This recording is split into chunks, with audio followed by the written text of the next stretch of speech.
ఆయన పవన్ కళ్యాణ్ గారిని సీఎం చేసుకోవాలని ఎన్నోసార్లు ఎన్నో కలలు కన్నాం.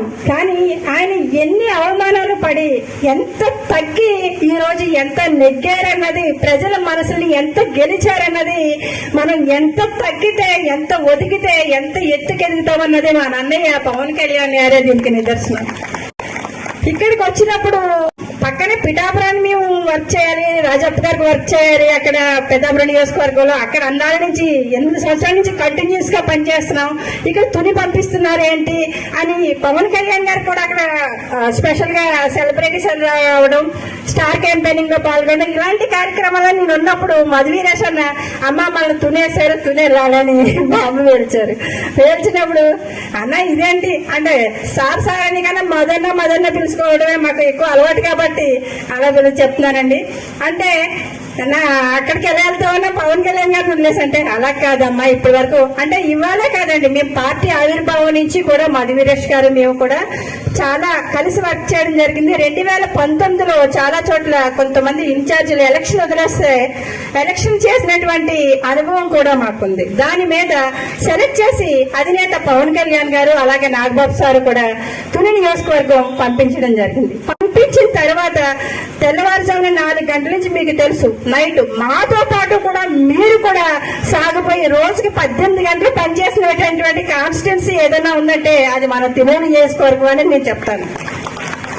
ప్రతి చోట కూడా అధికార పార్టీ అనేది డబ్బు మందు మార్పలంతో పనిచేస్తూ ఉంటే మన జన సైనికులు అనే వాళ్ళు ఆకలితో పనిచేశారు, అధికారం కోసం పనిచేశారు, అధినేత కోసం పనిచేశారు.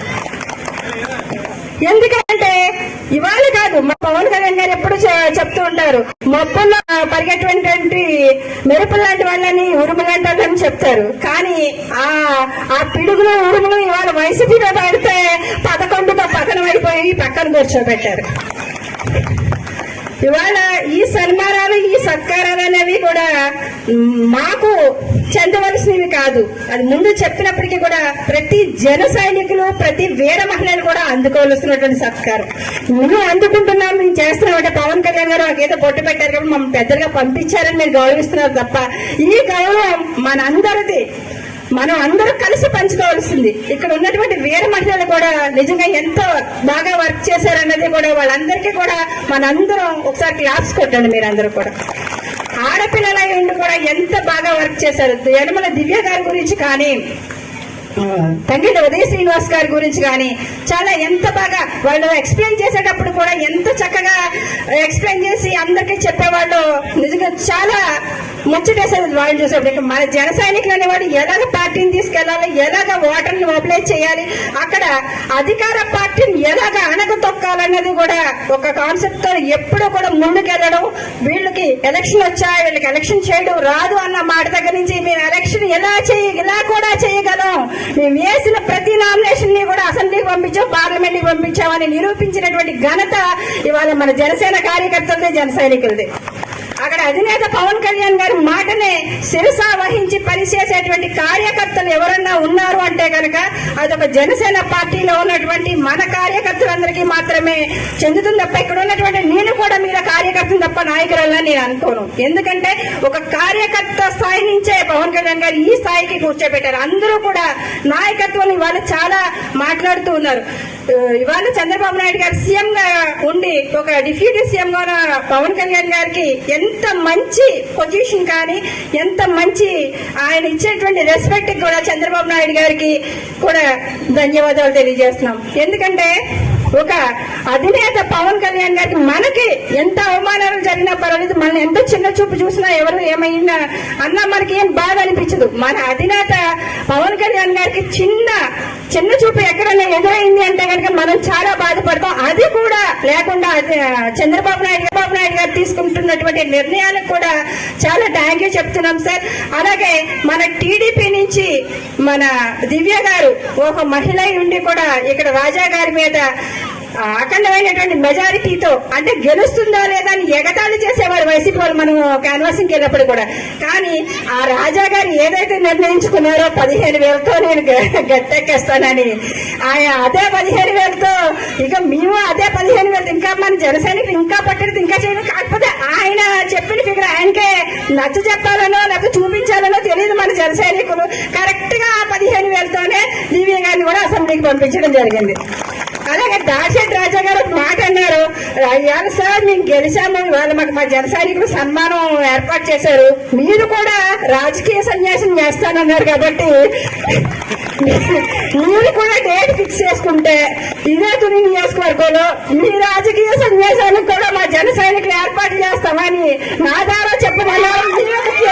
వస్తాం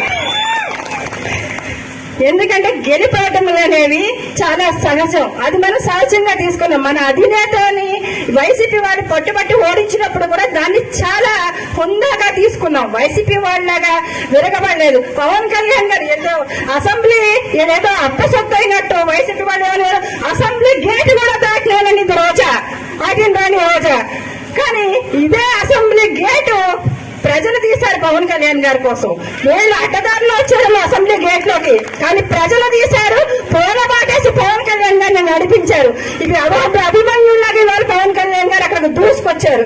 ఇవాళ ఎక్కడున్నారు ఈ రోజా కానీ ఈ బోర్డు లింగాలు కానీ వీళ్ళందరూ. అంటే అధికారం ఉన్నా సరే కానీ అధికార మదంతో ఎప్పుడూ మాట్లాడకూడదు, ఎదిగే కొద్దీ ఒదిగి ఉండాలి అన్నది మన అధినేత పవన్ కళ్యాణ్ గారు మనకి నేర్పించారు. కాబట్టి అదే నానుడితో ముందుకెళ్దాము. అలాగే టీడీపీ నాయకులు అలాగే మన జనసేన నాయకులు కూడా చాలా మంది గ్రామాల్లో వాళ్ళు ఎమ్మెల్యేగా గెలిచారు కాబట్టి మనకి మీకు రాజకీయ భవిష్యత్తు ఉండదు అది ఇదని కొంతమంది మాట్లాడుతున్నారు. అదంతా ఫేక్ అండి. మన అధినేత పవన్ కళ్యాణ్ గారు అక్కడ ఏ గౌరవాన్ని అయితే అందుకుంటున్నారో గ్రామ స్థాయి వరకు కూడా కష్టపడ్డటువంటి జన సైనికులు కానీ అలాగే టీడీపీ కార్యకర్తలు నాయకులకు కానీ ఎవరికి అన్యాయం జరగకుండా రెండింటినీ కూడా బ్యాలెన్స్ చేసేటువంటి ఆ బ్యాలెన్స్డ్ విధానం అక్కడ చంద్రబాబు నాయుడు గారి దగ్గర ఉంది, పవన్ కళ్యాణ్ గారి దగ్గర ఉంది. కాబట్టి మధ్యలో వాళ్ళు సృష్టించేటువంటి ఆ అపోహలు నమ్మొద్దు. పార్టీ కోసం కష్టపడ్డటువంటి మన జన సైనికులకు కానీ అలాగే టీడీపీ తమ్ముళ్ళకి కానీ ఎక్కడ అన్యాయం జరగదని మరొకసారి మనందరూ కూడా కలిసిమెలిసి ఉండాలి. అలాగే లోకల్ బాడీ ఎలక్షన్స్ కూడా రాబోతున్నాయి కాబట్టి మనం స్థానిక ఎలక్షన్ లో కూడా విజయ దుందుపి మోగించడానికి ముందుకెళ్లాలి తప్ప మనం పొరపచ్చాలనేవి ఇవాళ చిన్నగా మొదలవి అవే పెనుతుపాలుగా మారేటువంటి అవకాశం ఉంది. కాబట్టి వాటికి ఇక్కడే ఫుల్ స్టాప్ పెట్టి కొంతమంది అలా ప్రవర్తించినప్పటికీ కూడా హుందా స్థానంతో తీసుకుంటాం మన జన సైనికులు కానీ తెలుగు తమ్ముళ్ళు కానీ.